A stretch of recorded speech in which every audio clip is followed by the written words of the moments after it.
¿Se acuerda usted cuál era la forma en la que analizaba la información que le presentaban cuando era niño?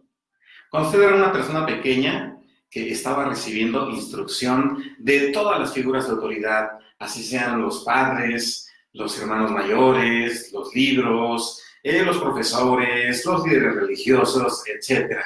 Seguramente, durante todo ese trayecto de aprendizaje, usted tuvo que ir descartando consecutivamente muchísimas otras teorías que no eran corroboradas, que usted ya comenzaba a filtrar y que descartaba porque no le convencían. Esto sucede también en el conocimiento de la vida espiritual. Y por ello, el título de esta enseñanza, el día de hoy, se llama «Qué maravilloso es dudar de la existencia de un creador». ¿Por qué razón?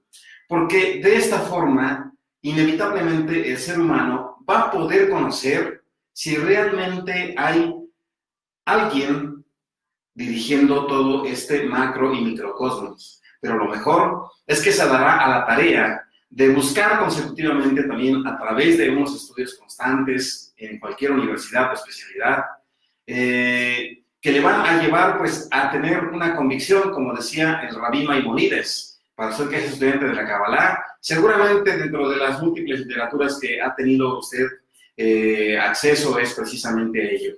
Recordemos nosotros que Rambán o Maimónides era un filósofo judío muy famoso por todas las obras que redactó. Escribió principalmente dos obras que hoy en día son un parteaguas y que si nosotros lo definiéramos en estos tiempos podríamos darnos cuenta de que realmente hay verdad absoluta en todo esto que estamos comentando. Rabí Maimónides escribió un libro que se conoce como la Mishneh Torah. Mishneh Torah son una serie de leyes, de liturgias, para que las aplicase el hombre, la mujer o todo el pueblo que quisiese conocer de los preceptos de Moshe Rabenu en su vida diaria. Esto pues le iba a ayudar a la gente que no dudaba a solamente realizar un seder, un ritual, y esperar a que se materializara una bendición. Pero también escribió otra obra. Esta obra se llama el Moreh Nevuchim, que es la guía de los descarriados.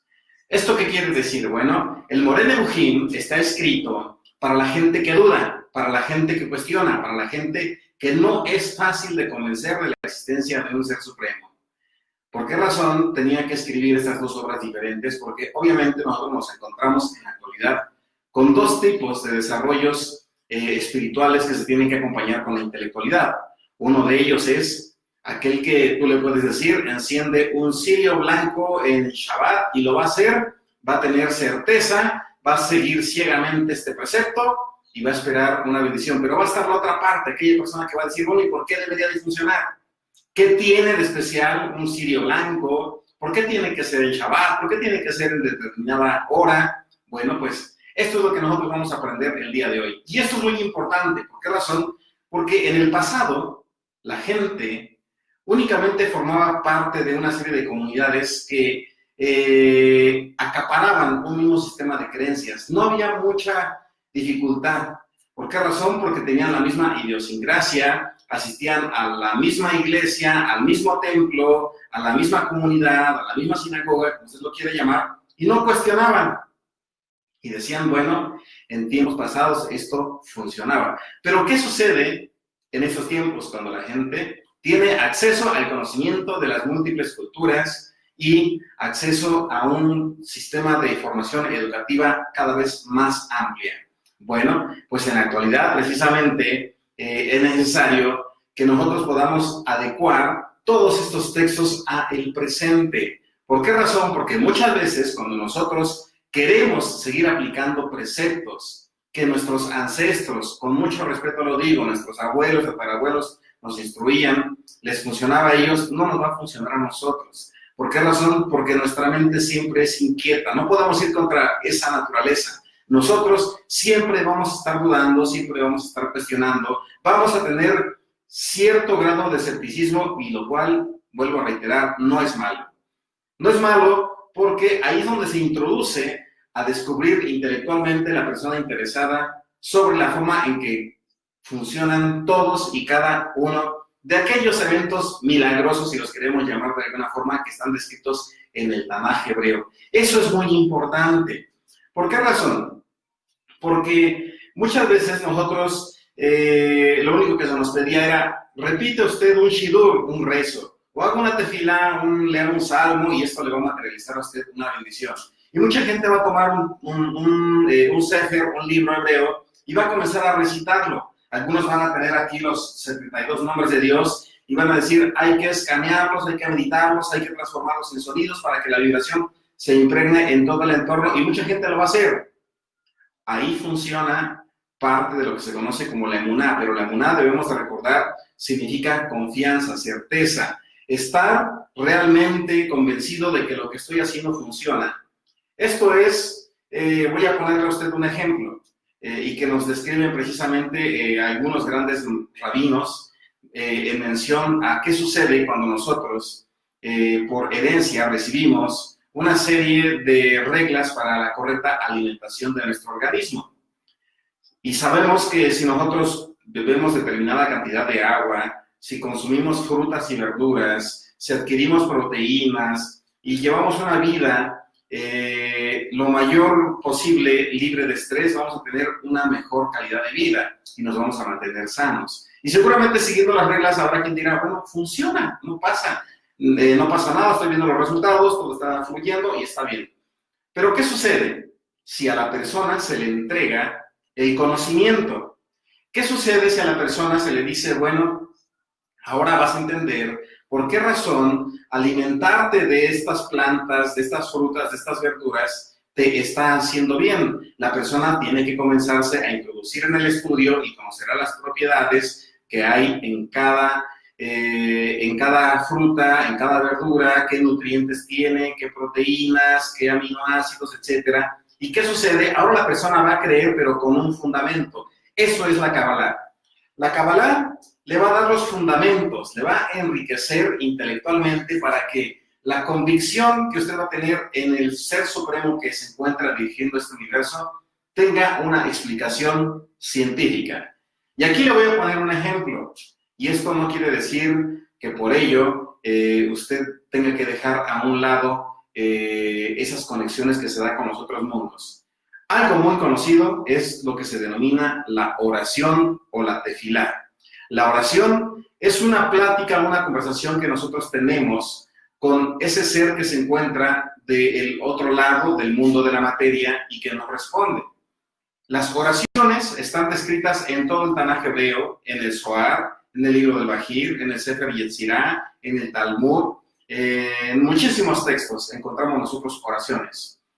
Pero hemos aprendido que para realizar una oración, dice el Talmud una frase muy sabia, dice, ustedes piden y no reciben porque piden para gastar en sus deleites, es decir, pedimos solamente para nosotros. Y hoy aprendemos a través de la Kabbalah cómo funciona el milagro o cómo se activa el milagro en la vida de la persona. Primero, en tema de salud física, imagínese usted que hay una persona que está enferma y cuando esta persona está enferma usted le dice, vamos a leer determinado salmo, determinado shidur para que usted sane.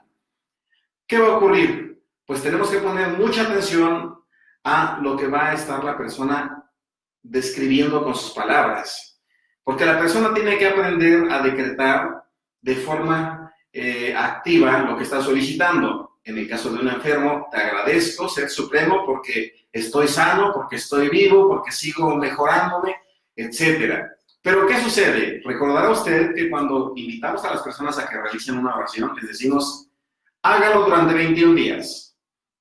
Y eso ya lo hemos explicado, hoy lo vamos a recapitular, para mantenerlo de forma más sólida en esta presente enseñanza. Recordemos nosotros que el ser humano, para poder generar una nueva conexión neurológica aquí en nuestra materia gris, necesitamos decretar 21 días, que son los días necesarios o suficientes para que ese parpadeo que hay entre una neurona y otra permanezca completamente sólida y no esté titileando. Esto es muy importante. ¿Por qué razón? Porque cuando nosotros convencemos a nuestro cuerpo a través de nuestras palabras, a través del sonido, de que estamos sanos, nuestro cuerpo va a reaccionar exactamente de esa forma. Usted lo sabe muy bien. Yo sé que muchos de ustedes han estudiado algún tipo de carrera técnica o son médicos. Algunos de ustedes sé que también son terapeutas. Y ustedes saben muy bien que cuando una persona psicosomatiza un dolor, lo materializa en su cuerpo. Y lo hemos mencionado anteriormente para aquellos que nos han acompañado, que son jefes de enfermeras y trabajan en hospitales. Les hemos mencionado que muchas veces la gente lo único que necesita es recibir una pastilla y creer que esta pastilla le va a sanar. Es decir, se le da un placebo. Y ahí se genera, pues, la sanidad inmediata. Esto quiere decir que nosotros tomamos conciencia de que nuestro cuerpo tiene la capacidad de recuperarse. Todas nuestras células vivas se están reproduciendo de manera que nos ayudan a seguir siendo seres vivos en este mundo.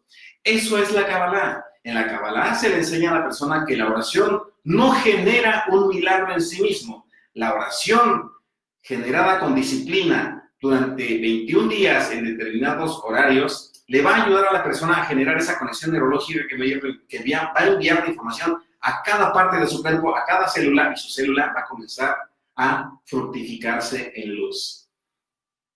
Hay un experimento que siempre hemos mencionado, ¿verdad? Y que es de Masaru Emoto, este doctor japonés, que ha hecho experimentos maravillosos con el agua. Y cuando nosotros hablamos del agua, sabemos que el agua reacciona dependiendo del idioma, dependiendo de la música y de las frecuencias que se encuentren a nuestro alrededor. Entonces, sabemos por qué razón el Tanaj hebreo, por qué los textos que están escritos en la Torá nos dicen que debemos tener mucho cuidado cuando cuando nos reunimos con determinado grupo de personas. Dice, ¿qué comunión hay entre las luces y las tinieblas? No hay convergencia, no hay unidad. Y por eso recomienda que nosotros debemos de estar constantemente rodeándonos de personas que realmente están emanando algo positivo.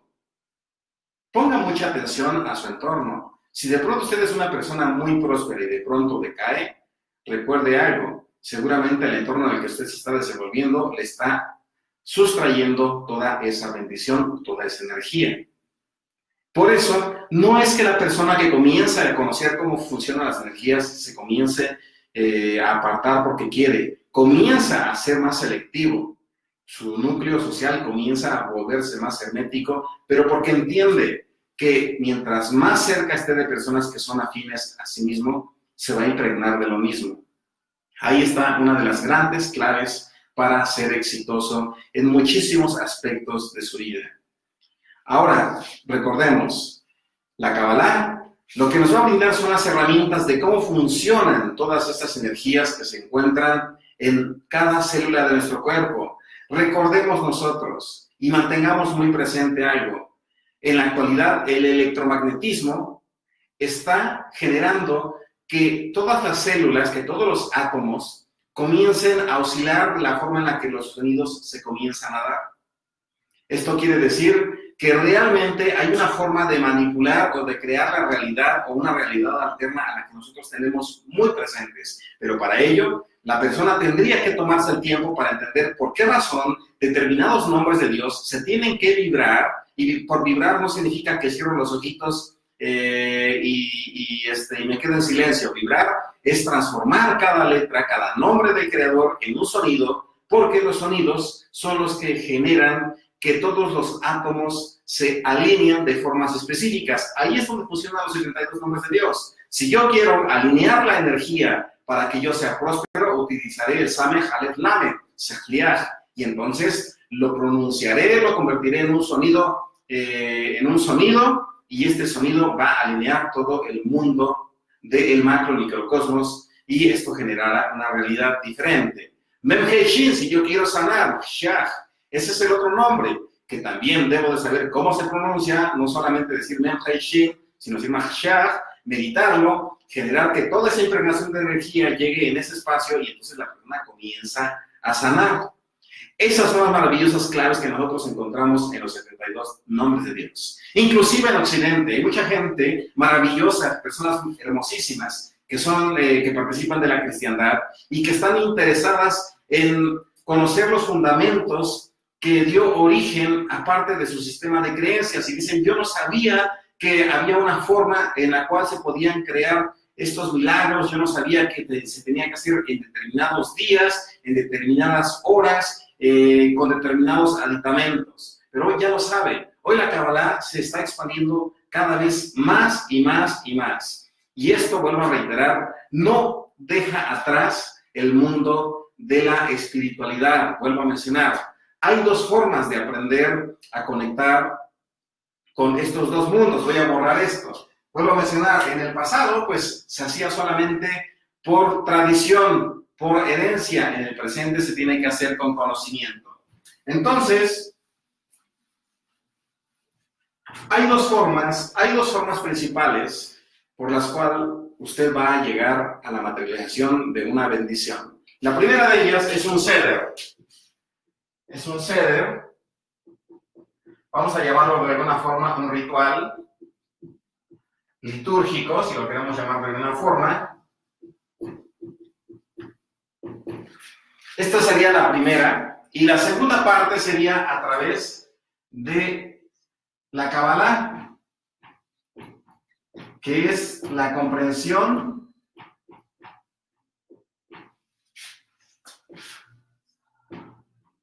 científica. Esto quiere decir cómo funciona. Es decir, aquí podemos leer el salmo que querramos durante 21 días y va a ocurrir. Es ese camino más sencillo.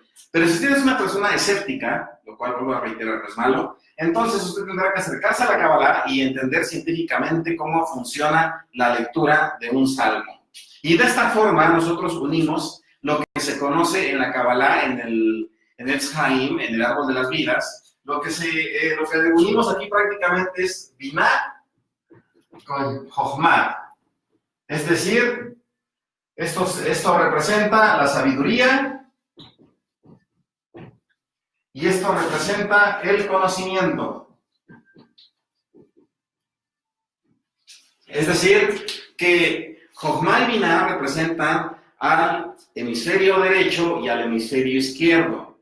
Esto es lo maravilloso del árbol de la vida y el conocimiento de la Kabbalah, que le da las herramientas a la persona que quiere creer en un ser supremo más allá de la superstición, las herramientas necesarias para poder consolidar esa búsqueda. Así que abra el día de hoy esa posibilidad de aprender un poco más desde una perspectiva diferente sobre el conocimiento de este ser supremo. Recuerde algo, dudar de la existencia de un creador no es malo. Al contrario, esto le va a llevar a usted a liberarse de un sistema de creencias que ya no están siendo aceptadas ni siendo procesadas por su nivel intelectual. Usted es una persona que en la actualidad tiene acceso a mucha información, seguramente es universitario, tiene alguna carrera, maestría, posgrado, doctorado, etcétera. Pues si usted está formándose en este tipo de enseñanzas, seguramente descubrirá que la Kabbalah, al ser un estudio que nos lleva a conocer el todo de cómo funciona esta realidad, le permitirá conocer y reencontrarse con esa inteligencia suprema desde una perspectiva científica, analítica, que no deja de lado a lo tradicional, pero que sí lo explica. Bien, como siempre, pues es un gusto saludarte. Si te ha gustado este video, te pediría que nos ayudes compartiéndolo. Compartiendo este video nos ayudas y tú te ayudas también a ser parte de la luz que está llegando cada vez más y más lejos, a más lugares, a más personas. Bien, pues voy a saludar a todos aquellos que pues, nos están saludando en este momento. A Carlos Michao, Levi Canales, Raquel Méndez, Shalom. Saludos desde Florida. Shalom, Laura, bienvenida. Jiménez Nancy, Laura Sánchez, Alicia Alcántara, Michelle Nájera, Alberto, Carlos, Mirna Hernández, Maritza González. Que Baruch Hashem los bendiga a cada uno de ustedes. Mando un abrazo a su alma, a su corazón, y que la petición que en este momento estés tú levantando al Creador sea escuchada.